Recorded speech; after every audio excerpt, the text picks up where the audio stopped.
Assalamualaikum warahmatullahi wabarakatuh. Perkenalkan, nama saya Putri Salsabila dari Fakultas Pertanian jurusan Proteksi Tanaman dengan NPM 2214191086. Di sini saya akan menjelaskan materi-materi apa saja yang dibawakan selama PKKMB dari tanggal 15 sampai 19. Materi pertama yaitu peranan Kepolisian Republik Indonesia dalam mengatasi kejahatan digital. Yang pertama, Undang-Undang ITE terkait pasal-pasal 27. Pasal 27 ayat 1 memiliki muatan yang melanggar kesusilaan.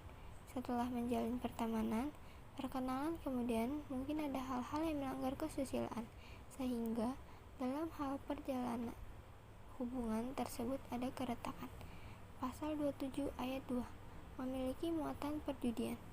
Bagaimana juga terkait online, perjudian online mulai dari seorang selebgram yang ada di Lampung, kemudian dikembangkan yang ada di Semarang. Marketing yang dilakukan para pelaku adalah mengiming-iming keuntungan yang instan dan cepat. Banyak sekali memang sekarang beredar di aplikasi-aplikasi berita-berita. Kementerian Kominfo juga sudah melakukan pemblokiran beberapa situs yang memang itu terkait perjudian ini.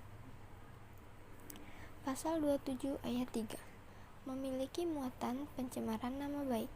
Sebelum menyebarluaskan informasi yang kita dapatkan, harus cari tahu terlebih dahulu kebenarannya supaya tidak menimbulkan teks atau keresahan yang berlebih di masyarakat, karena rentan sekali bisa memecahkan persatuan dan kesatuan bangsa.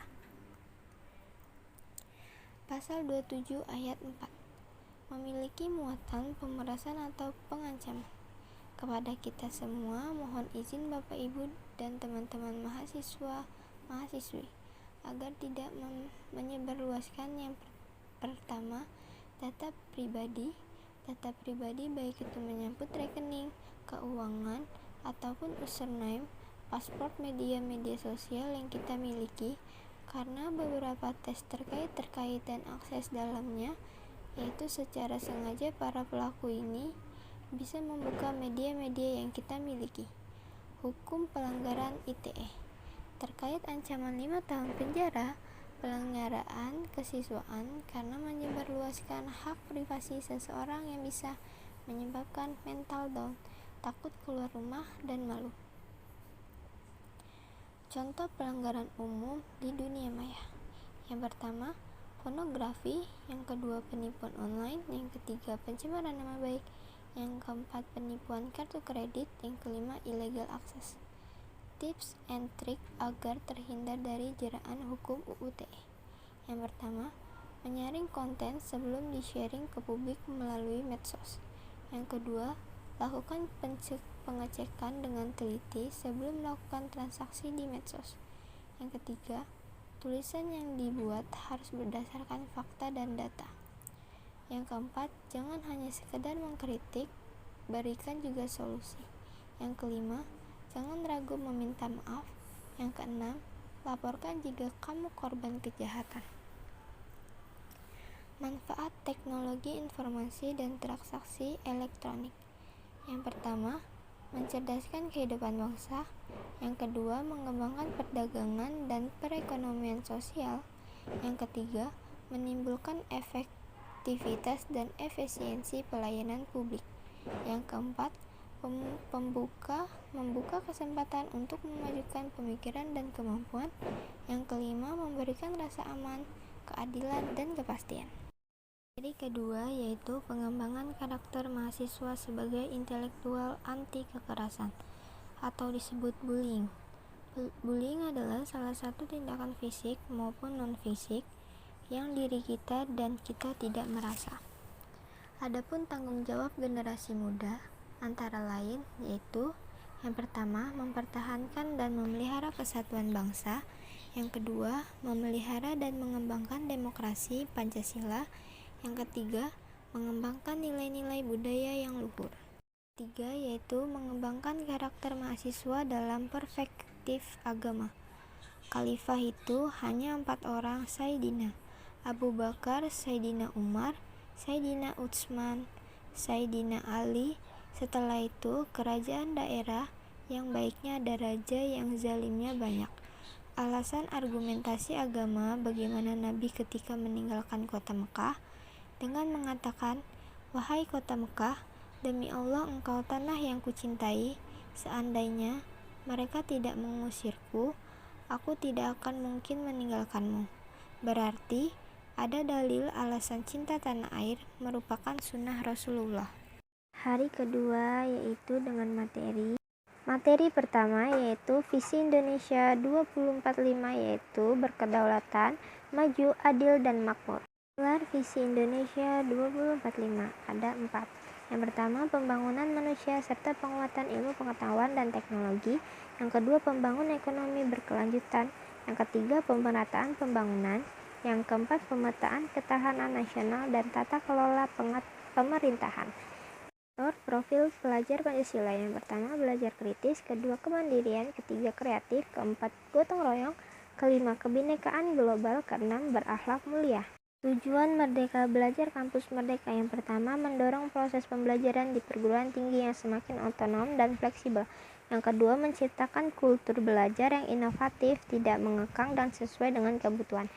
Hak mahasiswa. Yang pertama, hak mahasiswa belajar di luar program studi. Yang kedua, hak mahasiswa di luar program studi di perguruan tinggi lainnya. Materi kedua yaitu kesadaran lingkungan hidup, manajemen risiko, dan kampus. Lingkungan hidup merupakan alam menjadi sumber pemenuhan kebutuhan manusia, yaitu menyediakan air, udara, makanan, obat-obatan, dan estetika, dan lainnya. Permasalahan lingkungan hidup di Indonesia dan di dunia ada 3. Yang pertama, lingkungan alam. Yang kedua, lingkungan buatan. Yang ketiga, lingkungan sosial. Pengelolaan lingkungan hidup menjaga kelestarian bumi ada 4. Yang pertama, 3R. Yang kedua, mengelola sampah. Yang ketiga, menjaga kelestarian SDA. Yang keempat, waspada pemanasan global. Parkir terpadu dan pembatasan penggunaan kendaraan bermotor. Pengelola sampah TPST. Pengelola sumber daya air, laboratorium, dan anggrek. Pengendala COVID-19 ada 2, vaksin COVID dan RSDC.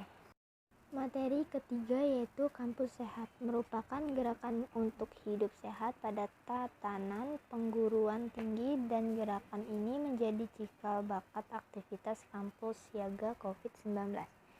Upaya kampus sehat Unila Zero Tolerance Area. Yang pertama, kawasan dilarang merokok. Yang kedua, dilarang penggunaan obat-obat terlarang. Yang ketiga, dilarang berjudi, bullying, kekerasan seksual, dan harassment. 5 cara menjadi mahasiswa ideal. Yang pertama, mematuhi peraturan. Yang kedua, mengembangkan diri. Yang ketiga, aktif dalam membaca. Yang keempat, jujur. Yang kelima, lakukan yang terbaik. Ketiga, Fakultas Pertanian. Materi pertama yaitu pembelajaran di perguruan tinggi di era 4.0 dan plagiarisme. Semua itu tergantung SDM dalam membangun keberhasilan porsi terbesar. Kemajuan kita 45%. Tergantung diri kita di network 25%. Seperti mengikuti organisasi supaya mempunyai jejaring dan ditunjang dengan teknologi 20% dan sumber daya alam 10%. Kompetensi lulusan. Pertama, komunikasi tertulis. Kedua, berpikir analisis. Ketiga, bekerja dalam tim. Keempat, ilmu pengetahuan. Kelima, teknologi. Keenam, berkomunikasi lisan. Ketujuh, bekerja sendiri. Ke-8, berpikir logis. Bidang keilmuan baru dalam pionime digital klaster teknologi informasi yang meliputi kecerdasan. Kedua, yaitu peraturan akademik. Kapan DO? 4 semester 40 SKS IPK 2, 8 semester 80 SKS IPK 2, 14 semester belum lulus. Administratif semester tidak membayar UKT. Sanksi akademik. Yang pertama, mencontek. Kedua, plagiat. Yang ketiga, tindakan pemalsuan. Tips cepat lulus dan berprestasi. Yang pertama yaitu belajar keras, rajin, tekun, tidak malu bertanya, dan tidak mudah menyerah. Yang kedua, tidak mudah percaya berita atau cerita dari orang lain. Satuan kredit semester yang disingkat dalam SKS. 144 SKS dalam jangka waktu 7-8 semester. Bimbingan akademik yang disingkat PA. Tugas bimbingan akademik yaitu membimbing mahasiswa dengan tujuan untuk membantu mahasiswa menyelesaikan studinya secepatnya dan seefisien mungkin. Materi ketiga yaitu fasilitas dan UKT mahasiswa. Fasilitas yaitu 1. Koleksi perpustakaan, 2. Fasilitas olahraga, yang ketiga fasilitas agama mahasiswa, yang keempat fasilitas laboratorium. Uang UKT tunggal yang disingkat dalam UKT. Permendikbud nomor 25 tahun 2020 tentang standar satuan biaya opsional pendidikan tinggi yang disingkat SSBOPT mencangkup Permendikbud. SSBOPT dihitung berdasarkan capaian standar nasional pendidikan tinggi, jenis program studi, indeks kematian wilayah. BOPT terdiri dari dua komponen. Yang pertama, biaya langsung, yang kedua, biaya tidak langsung. Materi keempat yaitu peraturan rektor Unila tentang hak dan kewajiban. Surat keterangan pendamping ijazah. Hak mahasiswa. Pasal 4. Yang pertama, memperoleh layanan pendidikan sesuai bakat, minat, prestasi. Yang kedua, memanfaatkan fasilitas umum maupun akademik. Yang ketiga, mendapatkan bimbingan dosen untuk menyelesaikan studi. Yang keempat, menyelesaikan studi lebih awal. Yang kelima, memperoleh layanan informasi. Yang keenam, memperoleh layanan sejahtera. Yang ketujuh, memperoleh layanan difabel. Kewajiban mahasiswa. Pasal 5. Yang pertama, ikut membayar penyelenggaraan pendidikan. Yang kedua, mematuhi seluruh ketentuan yang berlaku. Yang ketiga, ikut memelihara prasarana dan sarana. Yang keempat, menaati norma dan etika. Yang kelima, mengikuti pembelajaran sesuai jadwal. Hari keempat yaitu jurusan. Materi pertama yaitu prospek dunia kerja studi proteksi tanaman sebagai sarjana pertanian. Materi kedua yaitu motivasi pembelajaran di perguruan tinggi. Ada dua contoh. Yang pertama, ingat tujuan. Yang kedua, melakukan yang terbaik.